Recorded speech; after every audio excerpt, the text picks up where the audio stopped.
সুপ্রিয় দর্শক, আসসালামু আলাইকুম। আজকের পর্বে আমি আপনাদেরকে তৈরি করে দেখাবো অরেঞ্জ শিফন কেক। এটা তৈরি করা একেবারেই সহজ। আশা করছি আমার আজকের রেসিপি আপনাদের ভালো লাগবে। আমার রেসিপি যদি ভালো লাগে প্লিজ আমাকে সাপোর্ট করার জন্য আমার চ্যানেলটি সাবস্ক্রাইব করবেন, লাইক দিবেন আর সেই সঙ্গে নিত্য নতুন আপডেট ভিডিও পেতে বেল আইকনে প্রেস করবেন। এতে করে যেটা হবে, আমি ভিডিও আপলোড দেওয়া মাত্র সঙ্গে সঙ্গে আপনারা নোটিফিকেশন পেয়ে যাবেন। তো চলুন দেখে নিন এই কেক তৈরি করতে আমাদের কী কী উপকরণ লাগছে। অরেঞ্জ কেক তৈরি করার জন্য আমি মিক্সিং বোলে নিয়ে নিচ্ছি 5টি মুরগির ডিম। আমি ফ্রিজ থেকে 15 মিনিট আগে বের করে রেখেছিলাম। এখন কেয়ারফুলি হলুদ অংশ তুলে নিচ্ছি। সাদা অংশের সঙ্গে যেন হলুদ অংশ থেকে না যায়। যদি হলুদ অংশ সাদা অংশের সঙ্গে মিক্স হয়ে যায় তাহলে কিন্তু সাদা অংশটা খুব ভালোভাবে ফোমে হবে না। সো কেয়ারফুলি উঠে নিতে হবে। এখন বড় একটি মিক্সিং বোলে নিয়ে নিচ্ছি ডিমের কুসুম, দিয়ে দিচ্ছি 1/4 cup orange juice, 1/4 cup soybean তেল, 1 চিমটি লবণ, অরেঞ্জ ফুড কালার খুবই সামান্য পরিমাণ, আর দিয়ে দিচ্ছি অরেঞ্জ এসেন্স। 3 থেকে 4 ফোঁটা অরেঞ্জ এসেন্স দিয়ে দিলাম। এখন দিয়ে দিচ্ছি ময়দা 1/2 কাপ, 2 টেবিল চামচ কর্নফ্লাওয়ার। এখন চেলে নিতে হবে।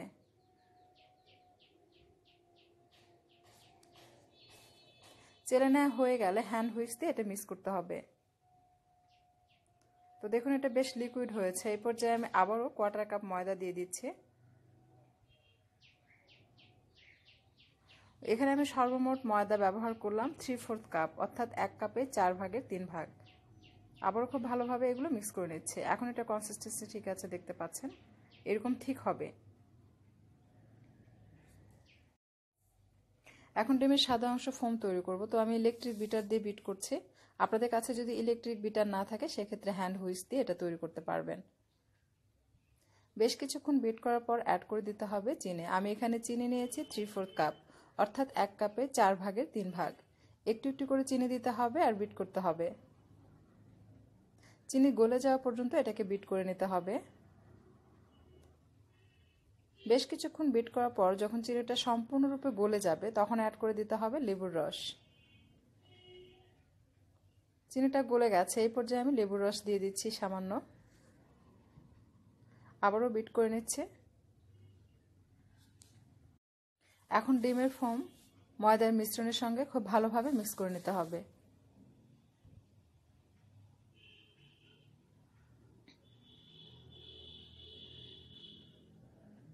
এখন হালকা হাতে হ্যান্ড হুইস্ক দিয়ে এটাকে খুব ভালোভাবে মিক্স করতে হবে। আর লক্ষ্য রাখতে হবে ডিমের ফোম যেন নষ্ট হয়ে না যায়। তো আমার এটা মিক্স করা হয়ে গেছে। বাকি যে ডিমের ফোম রয়েছে সম্পূর্ণটাই এখানে অ্যাড করে মিক্স করে নেব।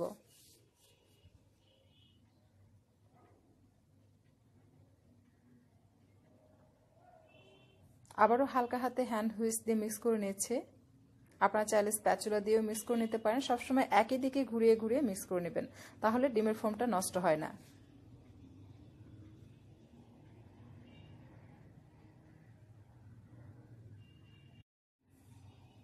তো এটা কনসিস্টেন্সি হবে এরকম, দেখতে পাচ্ছেন আমার এগুলো মিক্স করা হয়ে গেছে।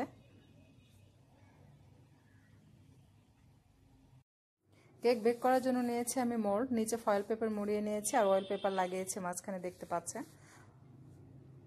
এই ফয়েল পেপার লাগিয়ে নেওয়ার কারণ হচ্ছে যেহেতু আমি পানির উপরে দিয়ে কেকটা বেক করব, সো পানি যেন ঢুকে না যায়। তো সম্পূর্ণ ব্যাটার ঢেলে দিচ্ছি। আপনারা চাইলে অয়েল পেপার লাগিয়ে নিতে পারেন অথবা সাদা পাতায় তেল লাগিয়ে এভাবে ভিতরে সেট করতে পারেন, এতে করে কেক তুলতে সুবিধা হবে।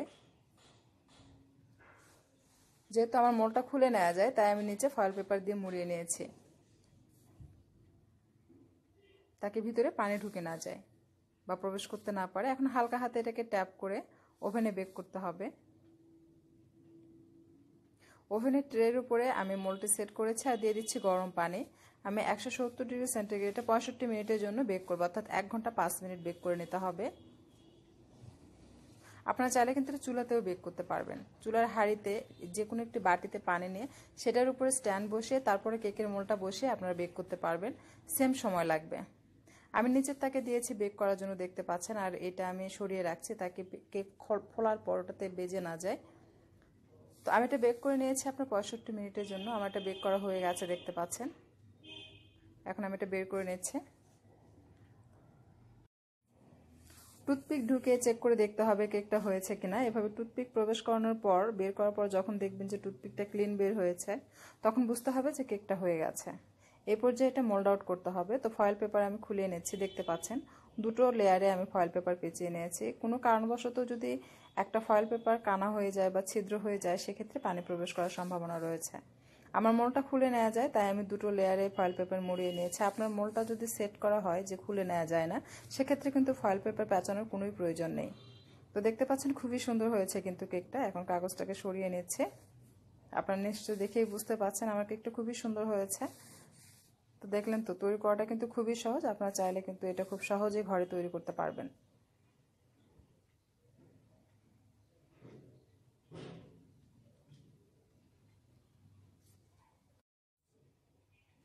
তো এই ছিল আমার আজকের রেসিপি সম্পর্কে কোনো কিছু জানার থাকলে আপনারা কমেন্টস করতে পারেন। আমি চেষ্টা করবো আপনাদেরকে রিপ্লাই দেওয়ার জন্য। আমি আপনাদেরকে একটা কেটে দেখাচ্ছি যে কেমন হয়েছে, তাহলে আপনারা বুঝতে পারবেন ভিতর থেকে কেমন হয়েছে।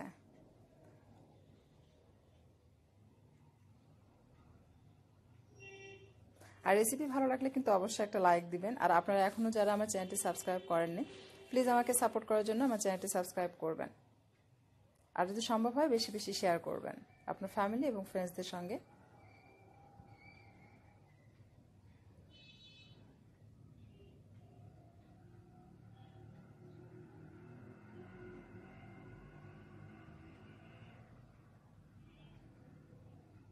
তো এতক্ষণ আমার সঙ্গে থাকার জন্য আপনাদের সকলকে অসংখ্য ধন্যবাদ জানাচ্ছি।